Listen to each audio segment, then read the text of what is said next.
Bismillahirrahmanirrahim. Saya Khazanah Fadilan Rahmah dari ITB akan mempresentasikan research project berjudul Space Farming, Knowledge and Sustainable Food for Earth and Beyond. Pendahuluannya, kini misi kolonisasi Mars dengan mengirimkan manusia bumi diprediksi akan terlaksana dalam 1 dekade ini. Nah, untuk mendukung proyek tersebut dibutuhkan pengembangan teknik produksi makanan atau pertanian di ruang angkasa atau disebut dengan space farming yang akan dilakukan oleh para astronot. Nah, diantaranya program ini akan dicanangkan SpaceX milik Elon Musk. Tujuan dari space farming yaitu memenuhi kebutuhan makanan segar bernutrisi untuk para astronot dalam menjalankan misi.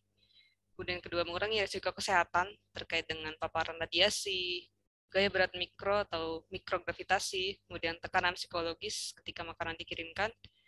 Yang ketiga, menemukan perkembangan baru untuk kemajuan pertanian di bumi itu sendiri. Keempat, meregenerasi udara dengan menghilangkan CO2 dan menghasilkan O2. Dan terakhir, bisa mendaur ulang air melalui proses transpirasi. Tinjauan pustaka. Jadi tanaman utama yang akan digunakan dalam space farming ini adalah microgreens atau tanaman yang dalam fase immature. Dia berukuran kecil, tingginya di antara 8 cm sampai 2,5 cm, namun nutrisinya sangat padat. Dia berupa sayuran, biji-bijian, rumput, dan herba dalam kategori hortikultura. Dan banyak microgreens ini mengandung senyawa lutein, seng, besi, kalium, beta-karotin, dan vitamin C, E, dan K. Nah, pada bobot yang sama, nutrisi dari microgreens ini bisa mencapai 5 hingga 30 kali lipat lebih banyak dari kandungan daun dewasa.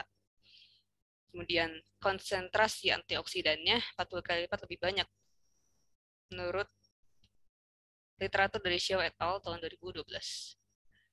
Nah, sementara menurut Domazetovic dan Vladana et al. Tahun 2017, antioksidan ini bermanfaat untuk mengurangi radikal bebas terkait penyakit dan membantu produksi senyawa untuk perbaikan tulang dan jaringan.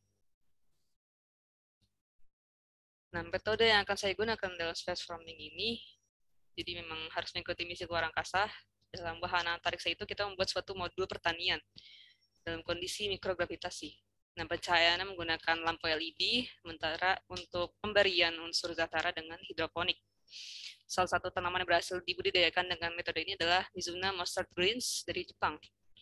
Yang terlihat dari gambar ini ada seorang astronot wanita sedang memanen Mizuna di International Space Station atau ISS.